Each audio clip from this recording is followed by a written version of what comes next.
Bu hafta da size şöyle bir anahtarlık, kağıttan anahtarlık nasıl yapılır onu anlatacağım. Şu şekilde ağız kısmından anahtarımız çıkacak. İşimiz bittiği zaman bunu böyle içine koyacağız. Şuradaki bölümden de çantanıza veya da herhangi bir yere asarsınız. Bunun için arkadaşlar 3 boy kağıt kullandım. Bunların adetlerini, ölçülerini, şeklinin ne olduğunu gösterir bir resmi çekeceğim ve o resmi videonun içinde paylaşacağım. Şimdi bu kullanacağım kağıtlardan bir tanesini kestim ve önce bantlamasını sonra katlamasını gösteriyorum. Kesmiş olduğum kağıdın kullanacağım bölümünü bantın üstüne bu şekilde yapıştırdım. Bu arkadaşlar bende rutin hale geldi. Şöyle kanalımı yeni keşfeden insanların olacağını düşünerek birer tane minik örnek yapıyorum. Kenardaki fazlalıklarını katlıyorum. Önce kağıdı şöyle boylamasına ikiye katlıyoruz. Şöyle ince uzun bir şeritim oldu. Sonra bunu tekrar ortayı kırarak tekrar ikiye katlıyorum. Yarısını alıyorum. Ortaya gelecek şekilde katlıyorum. Diğer yarıyı da alıyorum. Ortaya gelecek şekilde katlıyorum. Ve katladığım bu iki yanı şu şekilde birleştiriyorum. Katlama şekli bu arkadaşlar.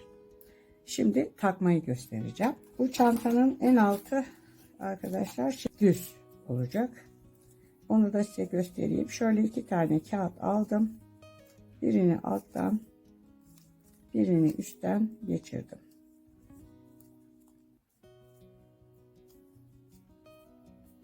Şu şekilde oldu. Şimdi bir tane daha aldım.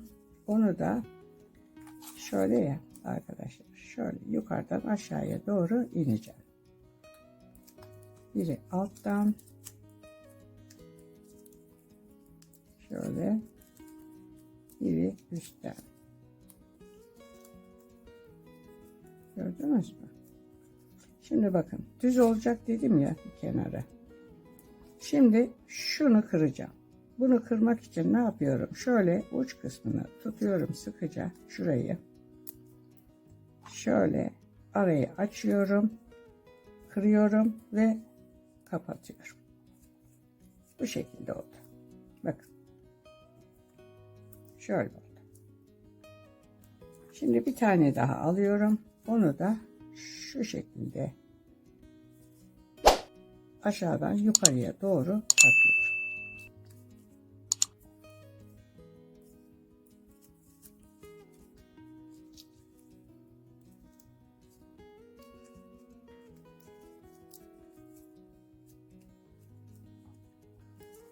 Şimdi şunu da kıracağım ama bunu kırmadan önce bir tane daha kağıt alıyorum. Şöyle aşağıya doğru takıyorum. Biri alttan, biri şu vaziyette üstten. Şöyle. Bakın arayı açıyorum. Şu kırılacak. Arayı açıyorum. Kırıyorum ve kapatıyorum. Bu şekilde arkadaşlar böyle istediğim boya gelene kadar bu şekilde gideceğim. Şunu da kırıyoruz tabi. Rahat kırmak isterseniz arkadaşlar şöyle şuraya bir tane takarız. Geçici olarak şöyle çekerim. Arayı açarım, kırarım ve kapattıktan sonra bu taktığımı çıkartırım. Bakın. Şu şekilde arkadaşlar en alt bölümü yapacağız. Bunların dışında arkadaşlar şöyle düz şekillerde yapacağız. İki tane alıyoruz. Birini alttan, birini üstten geçiriyorum. Böyle zikzaklar yapacağız.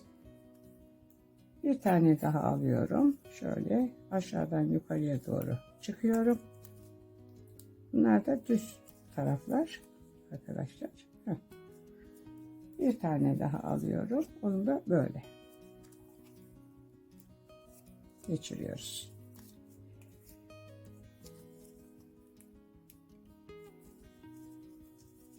Bu şekilde arkadaşlar zikzaklar yapacağız. Şöyle. Bunların resimlerini arkadaşlar çekeceğim. Videomun içinde paylaşacağım.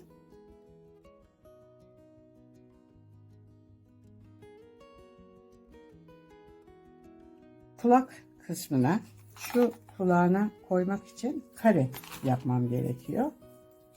Onun için de şöyle kağıdımı ortadan ikiye bölüyorum.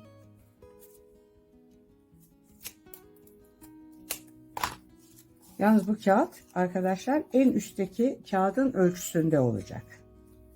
Önce şöyle ikiye katlıyorum.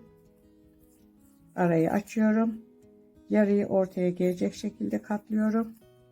Diğer yarıyı da ortaya gelecek şekilde katlıyorum ve katladığım bu iki yanı birleştiriyorum. Sonra buradan bir kağıt daha aldım. Şunun içinden içine girdim, geçirdim. Şöyle. Şuradan çıkmasına izin vermiyorum. Ve döndürüyorum. Bir döndüm.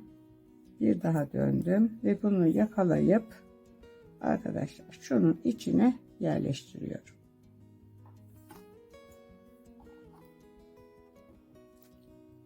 Şöyle. Bunları şu şekilde çember haline getirmem gerekiyor dikmeden önce. Onun için ne yapıyorum? Şu son taktığımın katını açıyorum. Bu şekilde yakalıyorum ikisini. Şöyle rahat girmesi için katlıyorum ve şu ikisinin tam ortasından içeriye giriyorum. Bu şekilde. Bakın. Şöyle çember oldu. Gördünüz mü? Birini bu tarafa yatırıyorum. Birini bu tarafa yatırıyorum. Bu tarafa yatırdığımı şuraya yerleştiriyorum. Bu tarafa yatırdığımı da arkadaşlar şunun içine, şuraya yerleştiriyorum. Şimdi bunun kenarlarının birleşmesini gösteriyorum. Ne yapıyorum? Şu son taktığımın katını açıyorum. Şu kırık olan bölgeyi şöyle tutuyorum. Şunun ikisini yakalıyorum ve arkadaşlar şöyle yakalayıp şuradan içeriye geçiyorum. Şurada.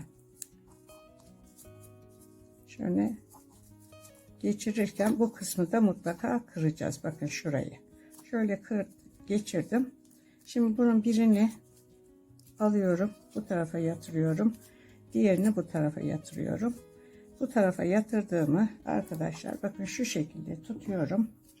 Şu ucu şöyle üçgen olarak kesiyorum. Bakın şurayı. Sonra açıyorum arayı. Şurayı tutkallıyorum. Burada mesafe az olduğu için arkadaşlar şurada çıkma olayı olabilir. Onun için mutlaka bu üçgeni yerleştirirken tutkal sürün. Yoksa çıkar. Şurayı tutkalladım ve şunun içine şu vaziyette yerleştirdim. Bakın şöyle. Gördünüz mü? Ama mutlaka tutkallayın bu üçgeni. Sonra arkadaşlar şunu aynı şekilde şöyle tutuyorum. Yine bu kısmı şu vaziyette şöyle üçgen olarak kesiyorum. Ve bunu da tutkallıyorum arkadaşlar. Bakın şöyle. Ve bunu da ne yapıyorum? Şunun içine. Şuradaki üçgenin içine. Bakın şuraya yerleştiriyorum. Düz kenarın kenar birleştirmesi de bu şekilde oluyor. Şöyle. Bu şekilde oldu. Bakın. Bunu da birleştirdim. Şimdi arkadaşlar bir de şu ayaklar. Bakın bunlar yapmış olduğumuz hayvanın ayakları. Bu ayakların da şu ve şu başını, iki başını kapatmam gerekiyor. Onun için ne yapıyorum? Şu katladığım kağıdı ikiye bölüyorum. Bir tanesini alıyorum. Şuradan şöyle ortadan içine geçiriyorum. Şuradan çıkmasına izin vermiyorum. Döndürüyorum. Bir döndüm. Bir daha döndüm. Ve bunu ne yapıyorum? Yakalıyorum ve şunun içine bu şekilde yerleştiriyorum. Şöyle. Bunlar ayak olacak. Şöyle. Şimdi şurasını arkadaşlar bakın, şu kısım da aynı şekilde açık. Bunu da yine şöyle şu şekilde tam ortadan içine giriyorum. Şuradan çıkmasına bakın, şuradan çıkmasına izin vermiyorum ve döndürüyorum. Bir döndüm, bir daha döndüm ve bunu da yakalayıp tam şöyle şu ortaya yerleştiriyorum.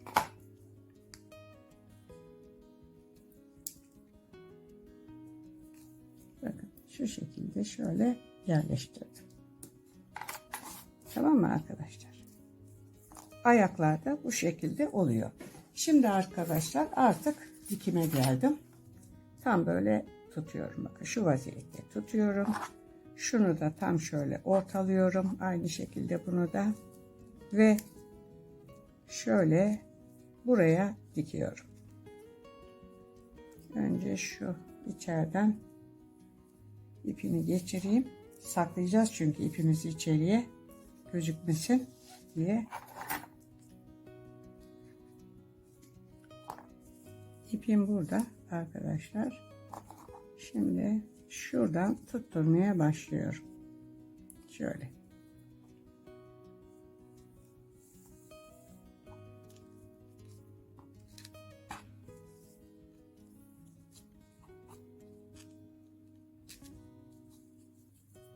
Bu şekilde arkadaşlar zikzak olarak dikip gideceğiz bütün katları. Bütün katları dikip bitirdikten sonra ayakları koyacağız, ilave edeceğiz ve kulakları tamamlayacağız. Bakın.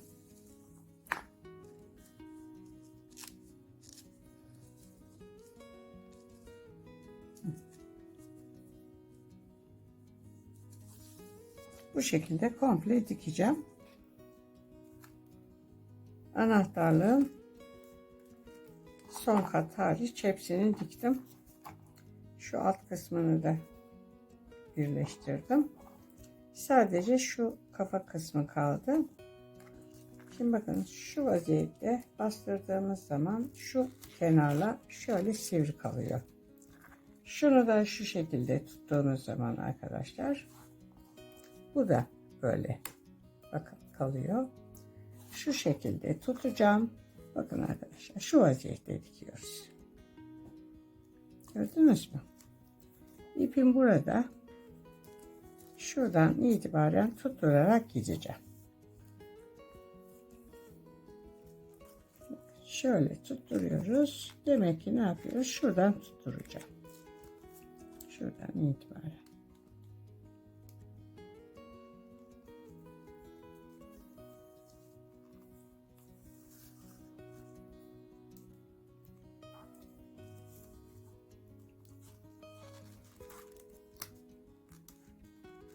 İçeriden gireceğim.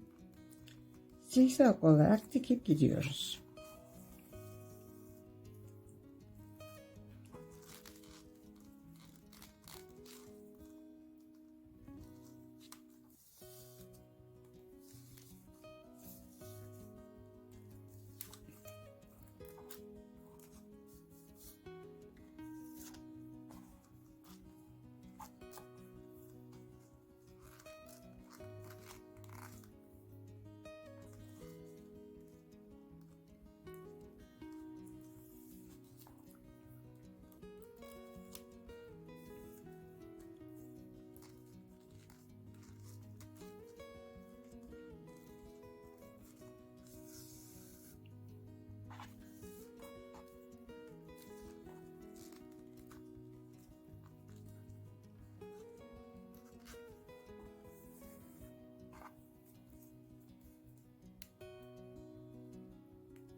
Bu şekilde arkadaşlar burayı komple dikeceğim.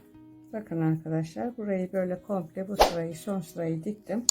Şimdi şu kısmı şöyle tutacağım. Bakın şuraya şöyle. Maksat şurayı tutturmak. Bunun içine kulağın uç kısmını geçireceğiz. Girdim. Şöyle şuraya çıkıyorum. Buraya dolaşarak pekiştireceğim bunu. Dikişi. Şöyle. Tekrar buraya çıktım. Bakın. Bakın. Bu sefer şuraya indim.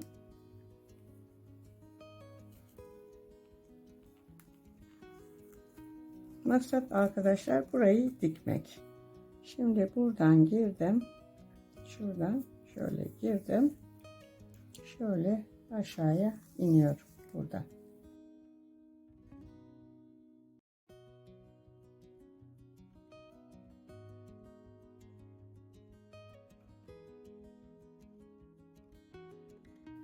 Ve şöyle bu düz kenarı da bu şekilde dikeceğiz arkadaşlar. Şu üçgenin içinden geçip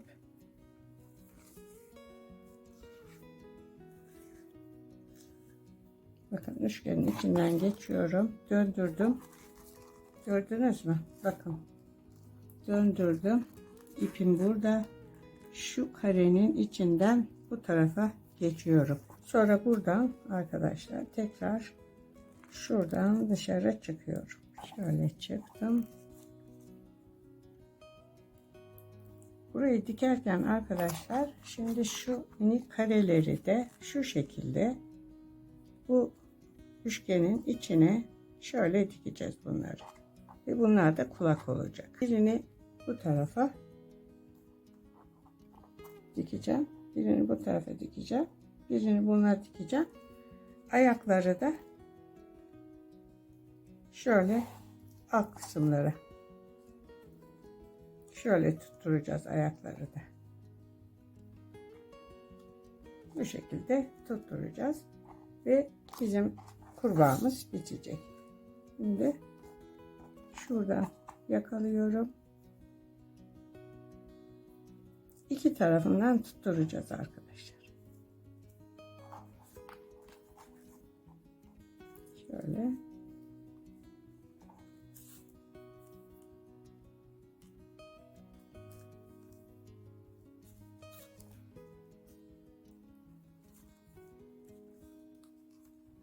Sonra bunun içinden böyle geçip şunun şuradan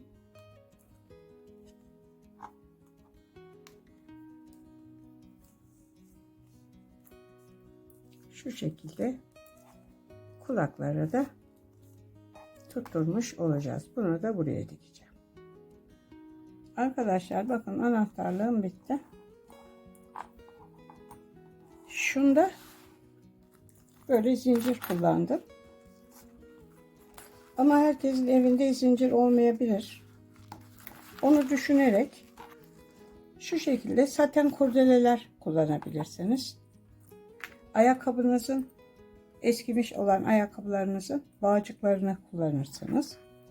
Bu şekilde şöyle anahtarınızı içine koyarsınız ve şuradan çekersiniz.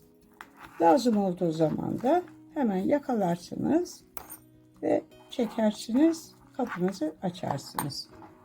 Şu şekilde arkadaşlar kulakları yaptım.